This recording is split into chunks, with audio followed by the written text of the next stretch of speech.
Ladies and gents, those of you who don't know me, I'm Phil Davies. I'm chair of the American Politics Group. American Politics Group is about to celebrate its 50th anniversary. And I've been with it every step of the way. I was a baby academic when my academic mentors formed this group. They were enthusiastic members both of the British Association for American Studies and of the Political Studies Association, but felt that they wanted to carve out space where they could just talk to their peers in the UK in American politics. We held our first conference in 1974 at the University of Kiel. The keynote speaker was Watergate Special Prosecutor Archibald Cox. It was brilliant, and there were fewer than 20 of us there at that first conference, and it's gone on ever since. And indeed, as there have been a number of spin-offs from it, other very successful groups like HOTCUS, the Historians of the 20th Century US, which was a spin-off from the APG. We were sad to miss them. But there is a point at which politics turns into history. That's the way it goes. And that's what caught us out. The group has two core meetings a year, one in November, usually around election day in election years, and held at the British Library, and this year coming up in the final date's not quite fixed, but it's probably something like the 8th, 9th, 10th of November. Dates we're working on at the moment. Always grateful for the British Library's hospitality, and it connects in with the Congress to Campus programme. We have two former members of Congress, one from each of the major parties, with us at all of those sessions. Loretta Sanchez is one of them this year. I've forgotten the name of the Republican. Then our annual conference is still very early in January, which puts off all the Scots for some reason. They never turn up. It is being held in London this year, and therefore easy to get to. And being the 50th anniversary conference, we hope it will be a huge attraction and success. Please, you can find us by Googling or myself or David, who is the Vice Chair and Treasurer, who won't ask you for any money, even though he's Treasurer. I'm honest. And we'll make sure you get on the mailing list. Mailing list's got about 400 people on it.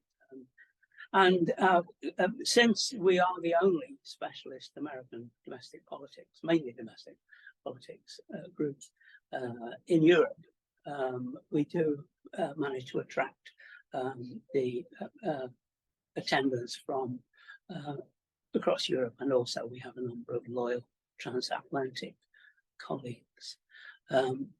So yeah, please become engaged with us. We're very, very pleased to have people, anyone who's interested in any aspect of US politics or political history.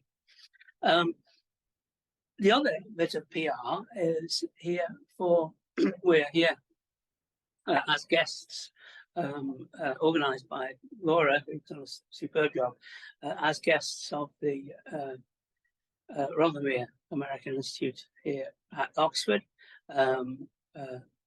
It's a smashing place. For those of you who can actually be here physically, and I know there are some who are connected virtually as well. And one of the aspects of this is the V.R. Harmsworth Library, which is upstairs from where we are at the moment, and continues to elevate into the sky beyond. It has a fabulous collection. It's part of the Bodleian, and it also has, for anybody who's interested in US elections, a really quite good collection of American election material. I have to be careful about my PR for this, because I donated it. And I, for once in my life, I actually took inspiration from Ronald Reagan. Anybody who knows me know that this is extraordinary. But Ronald Reagan, when during his term as president, got the opportunity to open the new National Geographic building in Washington, D.C. And he said, with a sigh of relief, now I know what to do with all those old magazines. And it's the same. My house had, if you're in US election studies, you inevitably pick up campaign buttons, campaign leaflets. Some people throw them away, some people don't. And our garage was full. We had the loft floored and lighting put in and filled that up. My study you couldn't get into, there was a path. And it had started invading the bedroom. When the Bodleian, which in old days used to have a specialist Americanist librarian, curator, asked me if they could borrow some materials for an exhibition. And I said, as long as the curator came to my house, picked the stuff, brought it back afterwards, fine. And that happened. It was delightful. This was 20 years ago and more than that. He came back and brought the stuff back, and we sat in the kitchen in our house. And there was a pregnant pause in the conversation, at which point John, the curator, said, Phil, have you thought what you're going to do with this collection in the long term? And I leaned across and I said, John, my wife will be so pleased we've met. And so it's all here. And others, since it's got here, have been generous enough to add other materials to it. It's certainly nowhere near, it doesn't compete with the big collections in Smithsonian and other state libraries in the United States. But we do believe it's the largest collection available for research anywhere outside of North America of US election materials. It is patchy. I started collecting in 1980 through a connection with, when I was a student, I'd gone out with another student called Laura Scheuer, and her dad was Jimmy Scheuer, New York congressman, and he helped me get started, and I've kept it going ever since. Mainly, it's therefore post 1960s, because people have still got 1960s stuff in their pockets. But it also does go back. I think the earliest piece we've got is something like 1813. And we have materials from, in fact, I've just today donated our first piece of material from the Nona things. Yeah. And so it has kinds of things, it will have materials like, a whole selection of stuff from 2020 presidential primaries. God, who's that? Oh, that's Trump. When I was fortunate enough to go out and meet some of the candidates, and so we've got Amy there, we've got Biden, we've got other candidates who you'd expect in a collection of this kind, like Trump. But also we do make sure that we go beyond that. And so a dear friend of mine in Philadelphia collects stuff locally at his suburban Philadelphia, Montgomery County. And so, he'll collect stuff from his local collections. So we get things for county executive, register of wills, is a good one. How do you distinguish yourself from another candidate to become Register of Wills? Well, you can come and read the materials. I'm not going to tell you. And it amazes me that even after 40 years in the business, I still get surprised. For instance, on this ballot that came with this lot, there is an election for coroner. Well, I knew they elected coroner out in the West, but I didn't know they elected coroners in some eastern civilized states as well. What they do, I don't know. I think you do actually have to have a qualification to stand. But also, we've got down here the office of proto-notary. I have no idea what a proto-notary is, but somebody in Pennsylvania will tell me one day, no doubt. And then also, I always feel that handling and looking at a ballot, it's a fabulous teaching aid.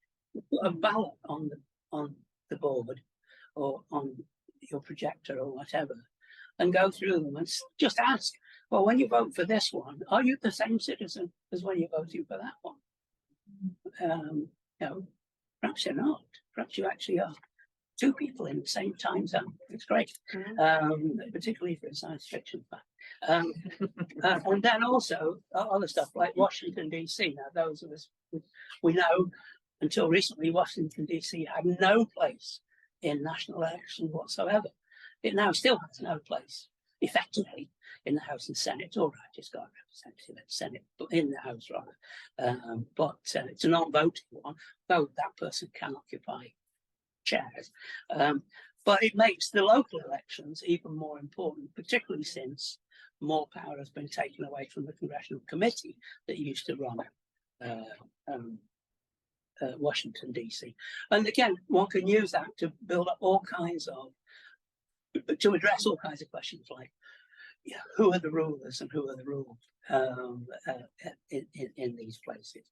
And then there are just oddities in there, like these, a couple of newspapers from 1872 that I picked up in I have no idea. The reason I kept these, because you often find other newspapers in junk shops, but the reason I kept these is because one of them has a full report of the 1872 Republican National Convention and an announcement of the ticket of Ulysses Grant and Henry Wilson.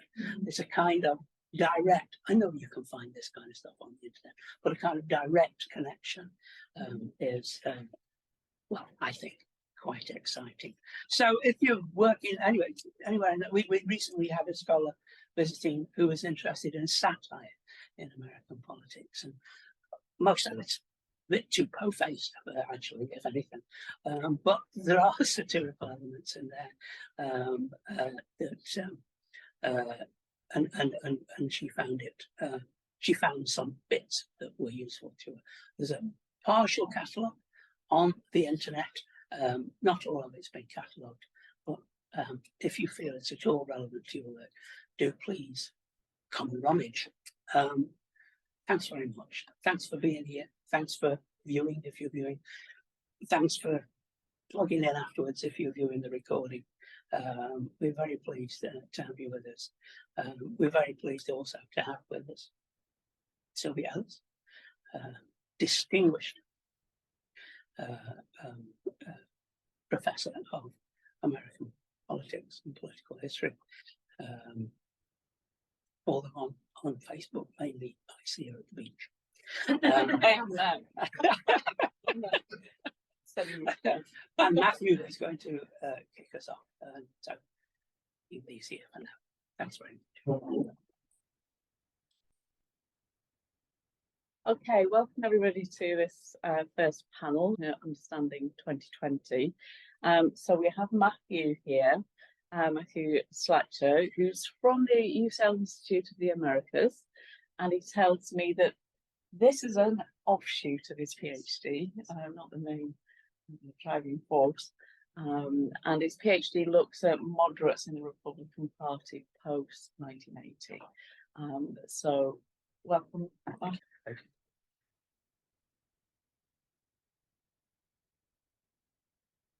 Okay, as was just described in the introduction, this is an offshoot of my PhD research, which looks at moderate Republicans as a faction within the Republican Party post 1980.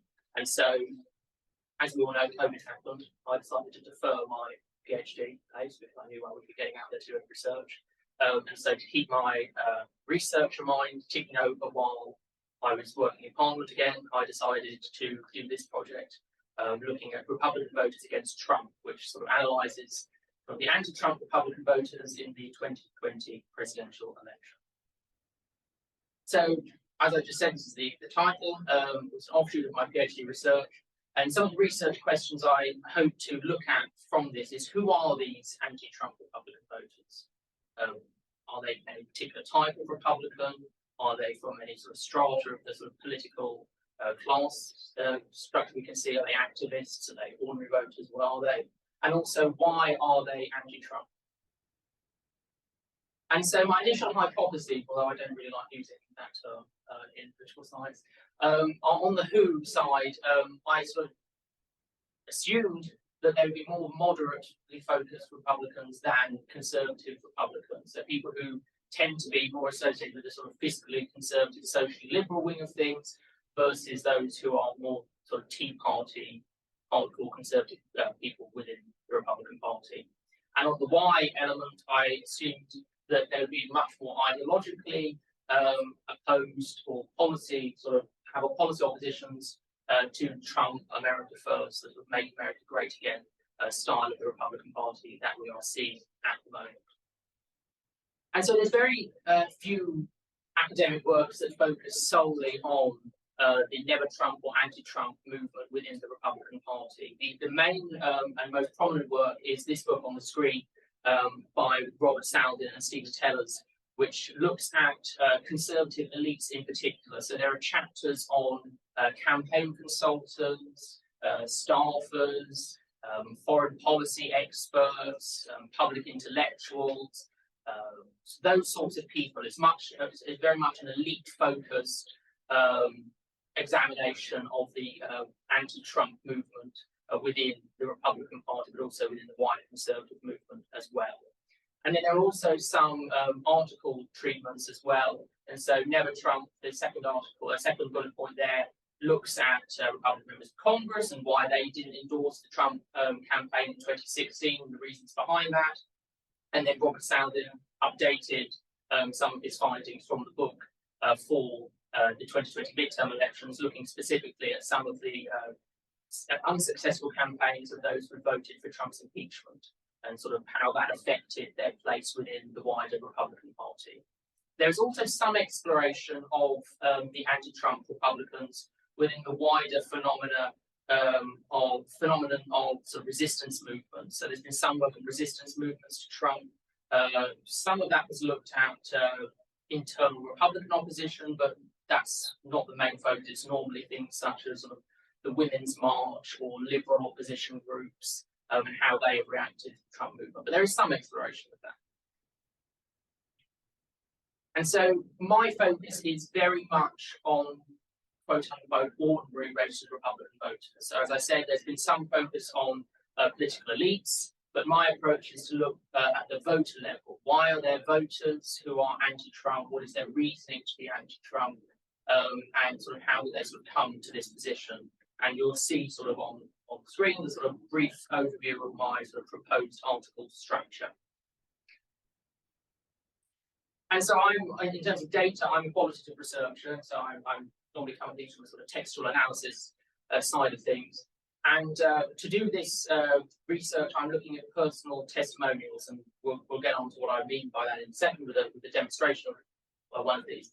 But there is an organisation called Republican Voters Against Trump, from which my title is derived, which was a project of Defending Democracy Together, which is a 501c4 organisation, so it's a political advocacy organisation rather than just purely political education, which means they get involved in political campaigns as well. And it was founded and is still run by some of the sort of, if anyone's aware of any of the Never Trump people, the Bulwark crowd. So Sarah Longwell, who is a conservative and Republican staffer and pollster and consultant. She is the executive director of this organisation. And the other directors include people such as Bill Kristol, who was in the Reagan White House, chief of staff to Quayle when he was vice president. Linda Chavez, who was also a Reagan official. Mona Charen, who was now a Reagan speechwriter, but also a columnist in conservative circles. And Tim Miller, who was Jeb Bush's 2016 comms director. And so what is Republican Voters Against Trump? It's a very simplistic idea. And all it was a platform, a website where Republican voters who are anti-Trump could upload videos of themselves saying why they are Republicans who are not voting for Trump.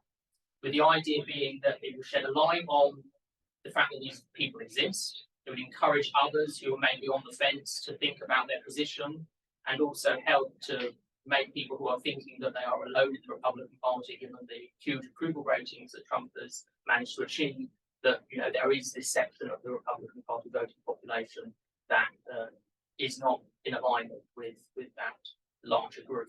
And so there are around 850 video submissions on Republican Voters Against Trump from 49 states and the District of Columbia, with only Alaska and North Dakota unrepresented. So it's a wide sway of the geographic, wide sway of the geographic sort of United States covered, and whole sections of the population have uploaded video testimonials to this website. So this is the sort of screen that you'll see once you click onto Republican Voters Against Trump. And if you can't see the quote, it says, "These are Republicans, former Republicans, conservatives, and former Trump voters who can't support Trump for president this fall." And if you were to scroll down, you would then be hit by a wall of these 850 personal testimonials, which you can click on at your own leisure. You can organise them by state, you can organise them alphabetically, however you want to do it. And actually now, which is the focus of my paper here, but now there's also a post-election tab as well, where you can look at some of these people who are urging their elected representatives to vote for Trump's impeachment or to stop the election lies narrative, etc., or thanking their elected officials if they did in fact vote for impeachment. As an example of some of these personal testimonials that are uploaded, there's over 800. There's about 850 of them, and each of them give their reasoning as to why they're anti-Trump. And as you can see, these are mainly ordinary Republican voters. These aren't the sort of typical people that sort of populate the Never Trump movement that you will see on cable news or in the wider media. Okay, so apologies for the imprecision to start with. This is at an embryonic stage in terms of completion, but we are.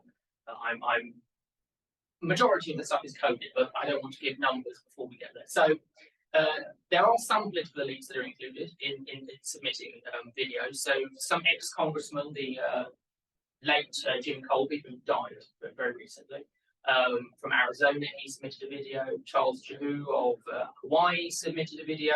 And so there are some elected officials who also engaged with this. Also, some former Trump administration officials. So Miles Taylor, who was the anonymous, the writer of Anonymous from within the Trump administration, he submitted a video. Also, Olivia Troyer, who was a Homeland Security official within the Trump administration, she submitted a video.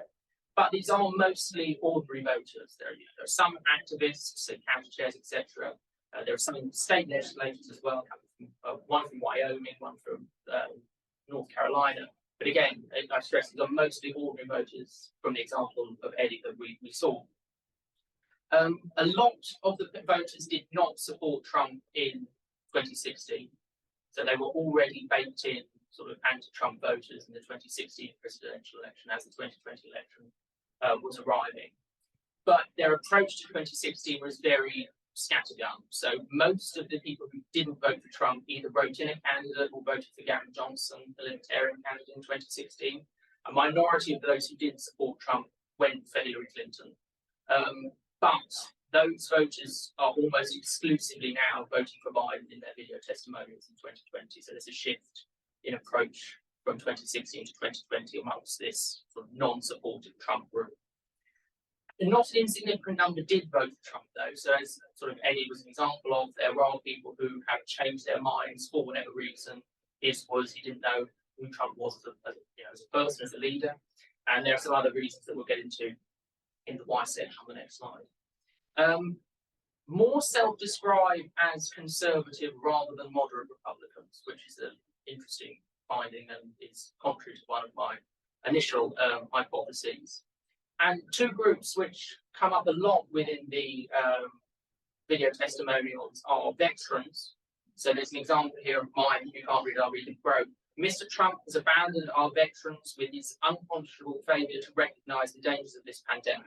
With the insulting of heroes like John McCain, with the assaulting of Gold Star families. He is no friend of veterans, and I will not vote for him. I hope that no veteran will. That's from Mike in Ohio, who in his video is proudly wearing his Veterans for McCain t-shirt from the 2008 presidential campaign. And then we have evangelical Christians as well. And this quote is from Tommy in Texas, who says, I grew up in the church, in the Christian church. I attended a private Christian high school and a private Christian university. Character and morals and values are big to me and my family. The hardest thing to watch in the last 4 or 5 years with all of this has been evangelical Christians sell out to this false prophet. He can't quote a Bible verse. And so that was another interesting finding, sort of evangelical Christians who have in polling at least been seen as a real strong part of Trump's voter base. There's a significant number of these personal testimonies who quote their Christianity as a reason as to why they are anti-Trump. And there's some quite lengthy and personal reflections of people who are sort of battling with their own faith and their own relationships in the evangelical church in some of these video testimonials. As to the why, as I mentioned, there's sort of, in my hypothesis, I sort of said that ideology and policy would be a major reason as to why Republican voters who were anti-Trump were anti-Trump. And they do play a part. You know, people do mention America's role in the world, particularly some of the veterans who quoted said about its more isolationist stances, which they're opposed to. And also sort of free trade comes up as well from some who are sort of self-declared sort of business or financial interest type people who in their videos. But it doesn't appear to be the overriding factor. In fact, personality and character issues tend to predominate the reasoning as described in the video testimonials. So these are some of the sort of descriptions that Trump is commonly referred to as in the video testimonials. So a liar, incompetent, an embarrassment, a bully. These terms come up again and again and again in the video testimonials. And many also mention Trump's handling of specific events during his presidency as to reasons why they either switched from being a non-supportive voter who didn't vote for Clinton to voting for Biden this time, or from being a Trump voter to being an anti-Trump voter. And the main reason for that is the COVID-19 pandemic. There are a large number of testimonials that mention the straight switch from Trump voter to non-Trump voter being people who are saying COVID is the issue that has switched thing. And so that's an interesting sort of element to this. Also interesting is that some voters mention the Black Lives Matter protests in the response to the murder of George Floyd as a reason as to why they are no longer supporting Donald Trump. So that's an interesting element. Some of them use that as the sole issue, in fact. So it's an interesting dynamic. And so again, as I say, this is an early stage. We are majority of the way through analysis of the 850 videos, but we're not fully there yet. So preliminary findings, not as moderate as initially anticipated. A lot of the voters self-declare as on the conservative end of the Republican Party. And as I mentioned before, evangelical Christians make up a not insignificant part of the 850 who have submitted videos to Republican voters against Trump. And as for the why question, although ideology and policy are certainly an aspect of this, issues with personality and ability to manage events during the presidency are far more prominent as reasons as to why they are anti-Trump voters now. And so some possible things that have sprung up from my initial coding is future avenues of further research. So civil military relations as it comes to voting. Literature tends to sort of paint veterans as a much more Republican aligned voting bloc. This analysis sort of sheds a different light on that, particularly as it relates to Trump, and so that might be an interesting element to this. Evangelical support for Trump again. A lot of the polling has suggested that evangelicals are a large part of Trump's voter base, but exploration of those who cite their faith as reasons as to why they're anti-Trump would be maybe an interesting one. As well as this, Americans based overseas and how they view politics domestically. And a number of those who were submitting videos were based overseas, either working for corporations or ex-diplomats, etc., and talked about the embarrassment of having to explain what was going on in America during the Trump presidency as a reason as to why they cannot be a Republican supporting Trump. And so those sorts of reasonings might be an interesting avenue of further research, as well as further study of the organised anti-Trump efforts within the Republican Party that Republican voters against Trump as an organisation and defending democracy together as an organisation sort of present. So yeah, as I say, this is at a relatively embryonic stage as a paper, but it's getting there. So any feedback, thoughts, suggestions would be most welcome, and I look forward to your questions.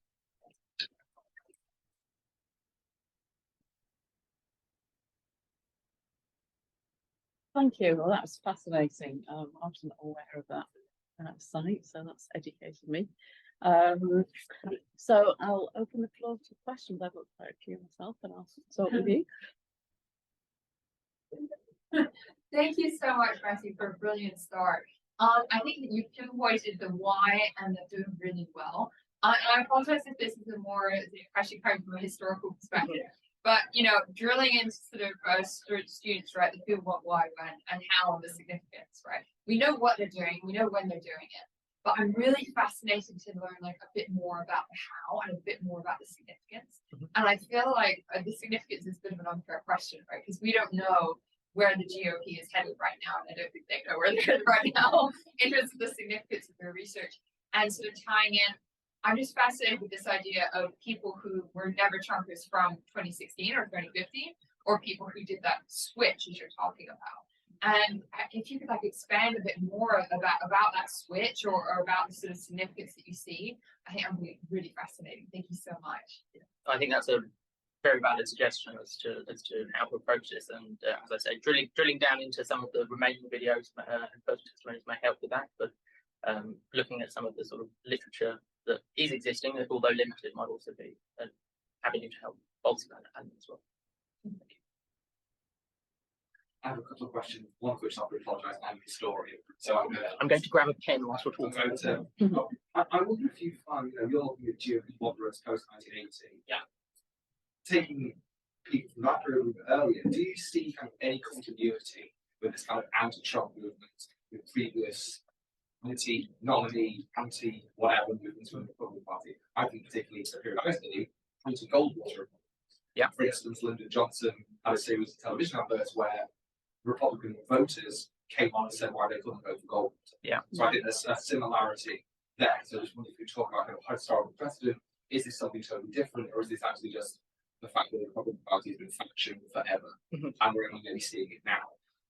And the other question is there a distinction in the videos or in any of the work you've done between being anti-Trump and being pro-Democrat?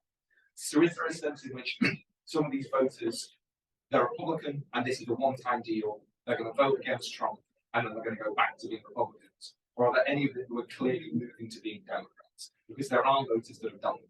Yeah. That Trump has been this bridge in and out, suburban voters, Orange County going Democrat, you know, that they've gone against the Republican Party forever because they see it as tainted. I just wonder if there's any, you know, I was at Nixon Library and lots of Republicans there were like, no, I'll never vote Republican again because of Trump.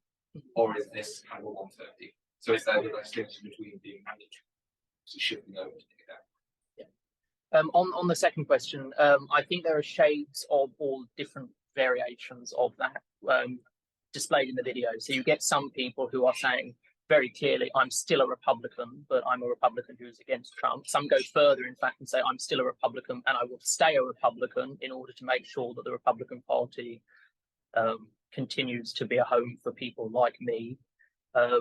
You do then, on the other extreme, get some people who say, I was a Republican, lifelong Republican, Trump has made me change my party registration to being a Democrat. And then you get those in the middle who are, I'm a Republican, I'm still a Republican, I won't vote for Trump or any of his enablers, but I will, you know, vote for my state rep or, you know, these sorts of things. So I think there's shades of all different variations within that. I can't say which one predominates more. To be honest, it's probably the middle one.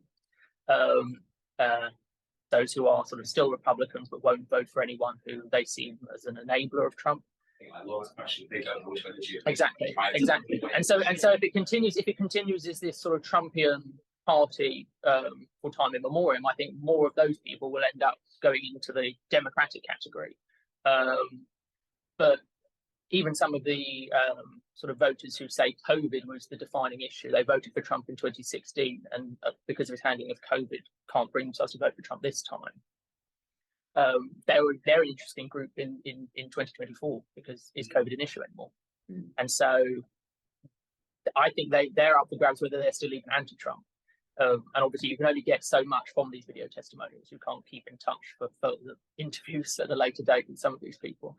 But as I say, there's a whole sort of gamut that it runs in terms of that. In terms of continuation of sort of the anti-groups in the GOP, is this like anti-Goldwater, etc. I think there is a difference in the sense that I think it's much less organised. You know, in the Goldwater era, you know, you had the Ripon Society was incredibly active in all of this, which it's not in this current stuff. I actually did my APG funded trip to DC recently. I spoke to the current president and comms director of the Ripon Society, and they didn't talk about Trump or anything at all. It's not what they're focused on. And so these organisational sort of mechanisms within the party force that were anti-Goldwater, they're not doing the same sort of things in a similarly organised way against Trump. There are some that are doing it. You know, all of these people that are associated with all of them. So the Bulwark is doing its online magazine, which I suppose was the same thing that Advance were doing with their actual magazine. But I see this as a continuation of the existence of factionalism within the Republican Party more than the same figures being involved or the same players being involved, particularly because, and this is, as we were discussing by PhD researcher a bit earlier, a lot of the people who would fit my definition of moderate and existing definitions of moderate within sort of American politics were early Trump supporters. And so, you know, Richard Tasai, who is the chair of the board of Log Cabin Republicans, who is a pro-choice, pro-gay rights, pro-environmental congressional candidate and member of the Massachusetts State House, early Trump endorser. Scott Brown, who won the special election in Massachusetts for Ted Kennedy's seat, moderate Republican, early Trump endorser. And so some of these people who were sort of doing a lot of the anti stuff before in other existences were not following through. And so it's an interesting, I don't see it as a continuation of other anti-groups, particularly as if we look at what you were saying about where they fall on becoming Democrats, a lot of those groups that did oppose sort of either Goldwater or Reagan, you know, John B. Anderson's campaign all collapsed into being Democrats, basically. Yeah, and so it's the same thing, but these aren't doing that to the same extent. So I don't see it as a continuation as much. Do you think that's a story, about kind of the fact that the Republican Party moved as well? In '64, you had Rockefeller Republicans. Yeah, they exist.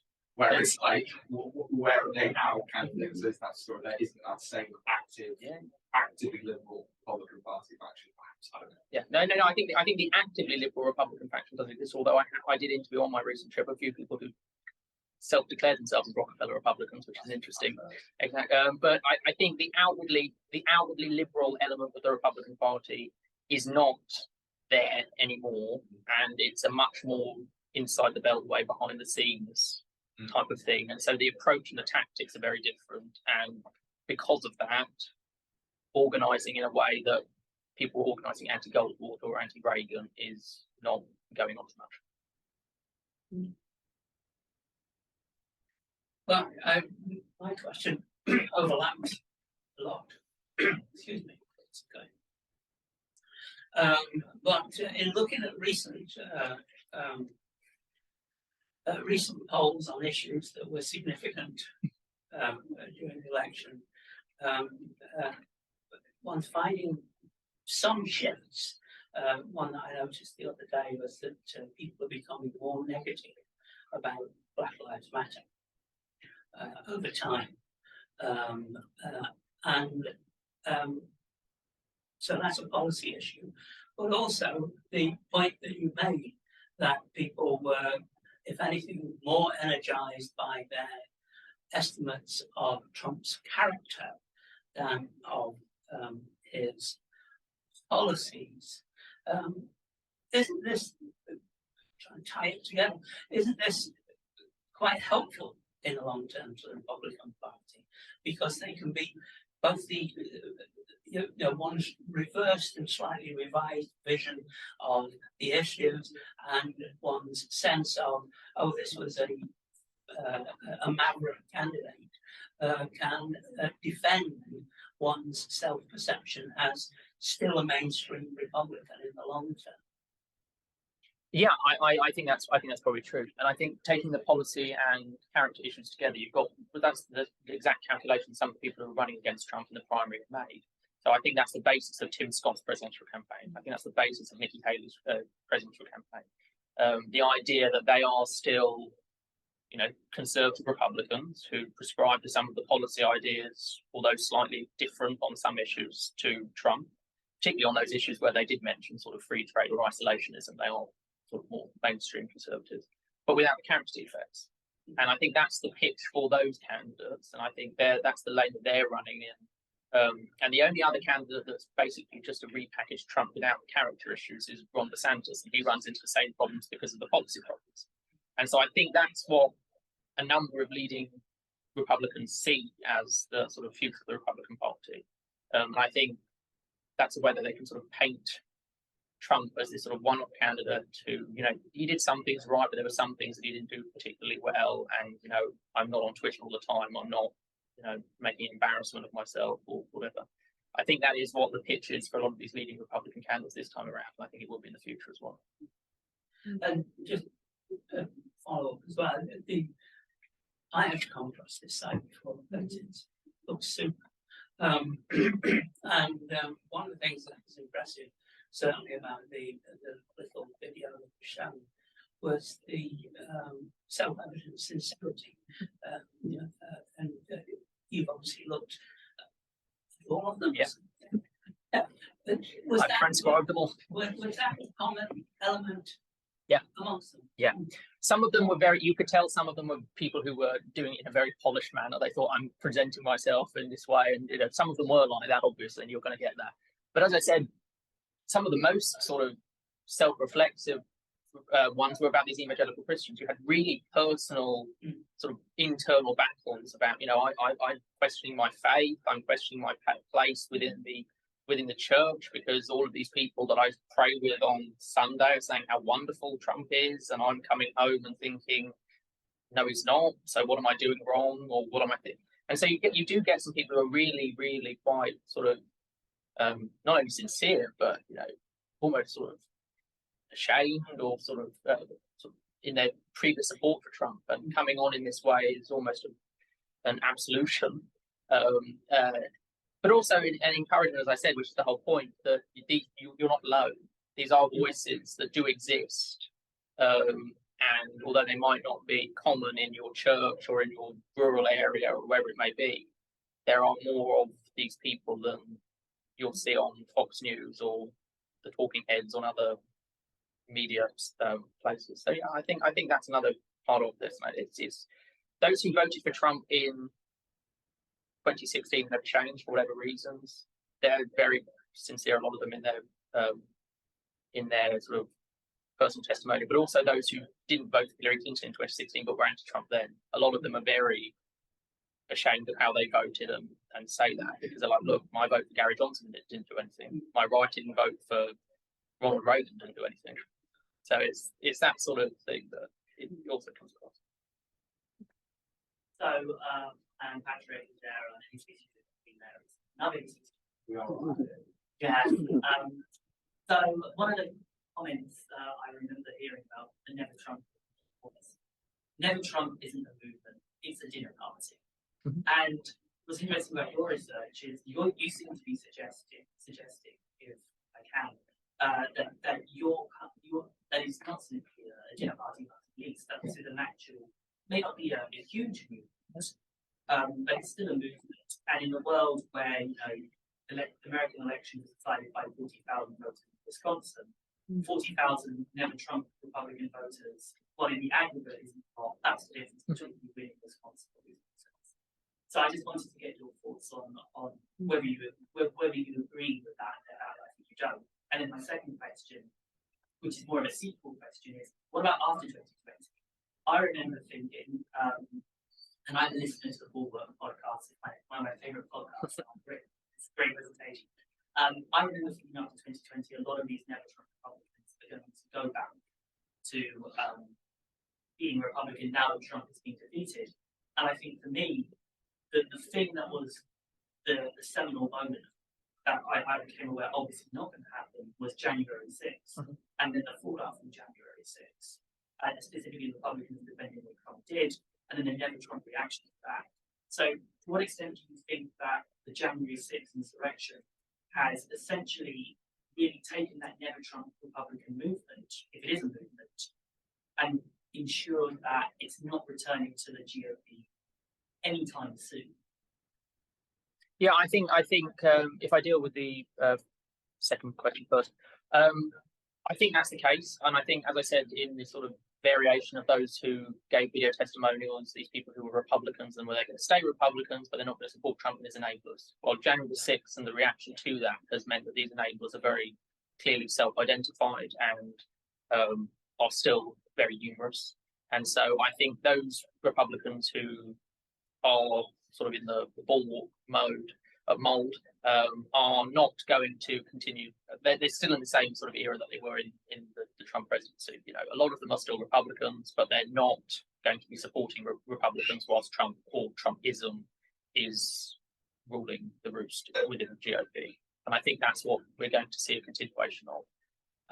To deal with the first question, I wholeheartedly disagree with the idea that the Never Trump movement is not a movement; it's a dinner party, and I think that's the whole point of this, this endeavour that Republican voters against Trump as an organisation did, and I think this is the almost the opposite approach to the Lincoln Project. Now, everyone would be aware of the Lincoln Project, I'm sure, because they did a very good job of social media campaigning and general adverts and all of that sort of stuff, but did they actually move the needle anywhere?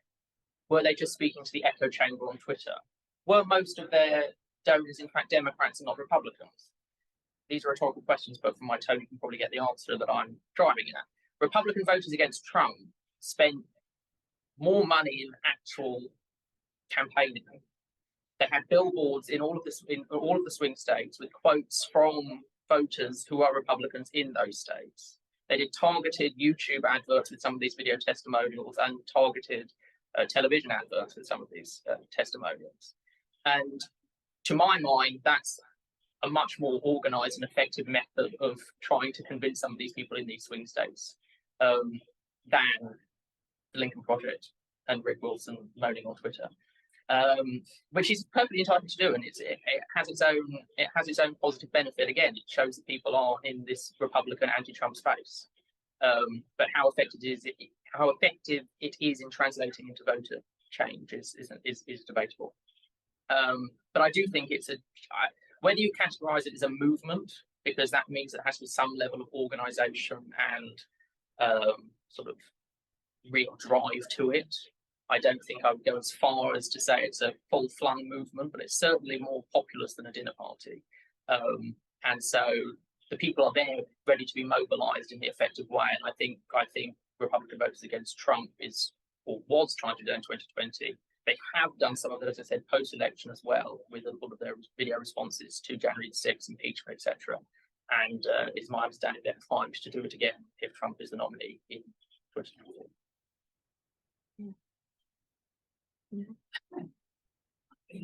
Like this. 850 is in a country still not a huge sample, and of course it's self-selected. But have you been able to do any regional analysis as to the differences between the kinds of reasons that were given, or the kinds of emotional or practical response that was suggested in different states, in different regions? Respondents. At this stage, no, I haven't, because I'm just treating them as I'm just going through the transcript list and coding accordingly. That's something I'll be flagging up when I sort of am looking at the different variations when all of the coding is done. But to be perfectly honest, again, as you say, it's not a huge number in terms of it's a huge number of people who are doing just an interviews, 850 interviews, quite a lot, but obviously it's self-selecting. But in terms of regional basis, one of the most populous states in terms of videos is California. Well, that's not the bedrock of republicanism, but obviously it's got a big population, so And it's therefore not going to make a difference. exactly. And so some of the other most sort of numerous states of origin are places like Ohio, though, and Virginia, and so they could play more of a difference. So that will be something I'll be looking at later. It is an interesting sort of angle to this. But broadly speaking, those that I've come across thus far, there isn't a huge degree of differentiation. The only thing that I have picked up on is people being more sort of self-declared moderate Republicans in places where you'd expect those self-declared moderate Republicans to be. So there are people who call themselves moderate Republicans from Massachusetts, Connecticut, etc. Whereas you don't see that in other places. Yeah. Are you doing a sort of gender breakdown or age breakdown? I have all of those details. Yeah. It's difficult to do age and everything else because obviously they don't say I'm Bill, I'm 75 from, and also I don't want to make assumptions that you can I don't want to make assumptions on sort of race and all of these sorts of things. Because obviously I don't know how people identify in terms of these sorts of things, but it seems to be quite a representative breakdown of registered Republican voters. Right. But I will be doing that fully when I have the full numbers probably done. Gender, but so in terms of gender breakdown, but also in terms of gender as a factor. Yeah. Because I think people who work with them to vote for Hillary Clinton are more willing to vote for Joe Biden. Just for highly gendered reasons. So I wonder if you think there's any back going on or there's any limit. And I think this is probably beyond the scope, but I think the key factor for why some Republicans will move to the Democrats or not go back to Republican happened on this day a year ago, or yesterday, and that's the overturning of Roe. Yeah. And obviously that will factor in these videos, but it'd be interesting to see whether that factored in future Republicans against Trump is abortion as a key driver of not just suburban moms, but also many other people who are motivated by not necessarily being pro-choice, but certainly not being pro-life. So just gendering back, not just in terms of the genders of the people in the videos, but whether they're talking about kind of gender issues as a reason for being against Trump. Well, Roe is an interesting one, and I'm dealing with abortion rights as a chapter for my PhD as a traditionally moderate Republican issue. And again, it's a really tricky one in terms of particularly post-Roe, because you can't just slap a label on yourself and your politics is defined. You're seeing this muddling of people who are pro-life but actually have pro-choice political views, and people who say they're pro-choice but actually are more pro-life than some people who self-declare as the opposite. And Roe's an interesting one because over a third of Trump primary voters in Iowa in 2016 were self-declared pro-choice.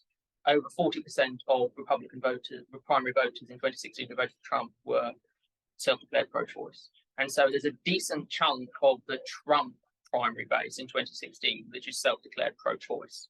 Now, again, what that means in policy terms is up for debate, because I'm sure they are as sort of clued up on what they actually think versus the labels as well. But there's this muddling, and I don't think Roe is going to be the driver for some of these people being anti-Trump going to becoming Democrats, because there's a number of people say, look, I voted Republican the whole time because I'm pro-life, and I can't do that anymore because of Trump's character, and so I'm going, even though I'm still pro-life, I can't vote for Trump.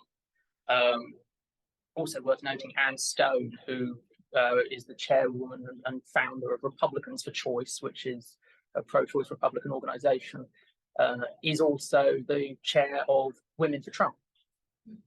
So there isn't, I don't think personally, a synergy with those who are angry about Roe being overturned and the anti-Trump movement. I think that they're separate issues. For some people, obviously, that could be the driver, but I think that's an additional one, because these suburban women who were not in favour of Trump for a variety of reasons, maybe sort of the character approach to it, may also no longer be supportive of the Republican Party because of Roe. But I don't think that was the main driver in that, and that might tip some of them to becoming Democrats. But I'm not sure that there is that synergy between them for for the reasons I've outlined. Thank you. Really interesting presentation, really, George. As somebody who's been on receiving end, much and wanted correspondence with Floridian, because quite recently, out and after. I just want to ask, really sort of about testimony. What is the timeline? When were they presented, deposited? Because certainly in the last, where are we now? June. So certainly in the last 6 months, Trump's popularity has actually increased within the Republican Party, and his biggest rival for the nomination is arguably a Trump +1. Yeah. So somebody's trying to outdo Trump. And certainly, I wouldn't suggest that policy has a great deal to do with that, because those bumps in Trump's popularity have come as a result of his indictments. Yeah. And he's been portrayed now as being victim, which is dreadful to even think about. But there we go. But I wonder if you can sort of talk about the timeline. Are these still being deposited? And conversely, is there some website that says I was once against Trump, now I'm voting for Trump? Because those that swung back the other way. So some of these are going to be quite historical. And you know, this is what I was feeling in 2020. But after super huge inflation in the US, after Trump's been indicted, I actually thought these were bad as well. Is there scope for that? I don't think it exists yet, but I wouldn't be surprised if it does in the future, because let's be frank, the conservative movement is normally the most organised, and so they'd be wise to do something like that. Not that I want to give them any advice, but hey. In terms of the context of these, I don't think they are currently accepting submissions. They did accept submissions. There is a post-election tab, as I said, but I think that was mainly around the sort of January the 6th impeachment time, and it was both to pressure legislators and also then thank those who voted the correct way. And so I'm not aware that they're currently doing submissions, but as I said, it's my understanding that they're primed again if Trump is the nominee in 2024. In terms of the context of the submissions that did come in the 2020 election, it ran all the way through the, again, air quotes, primary season, because a lot of places cancelled primaries, even though you had very credible primary challengers to Trump. Some of them who performed much better than expected, so winning counties in certain states, but again, underreported. Another reason why I would say the Never Trump movement isn't a dinner party. If you can win a county or a Republican primary, you can, I think we're doing okay.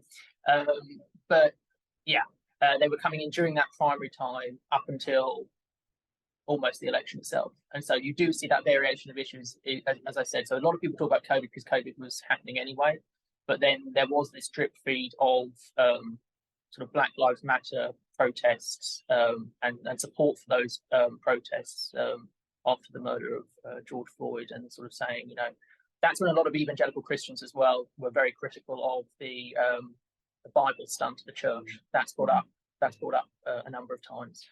And so you do see in that context some of these sort of changes, but that's the events angle rather than the sort of policy or behaviour angle of the testimonials.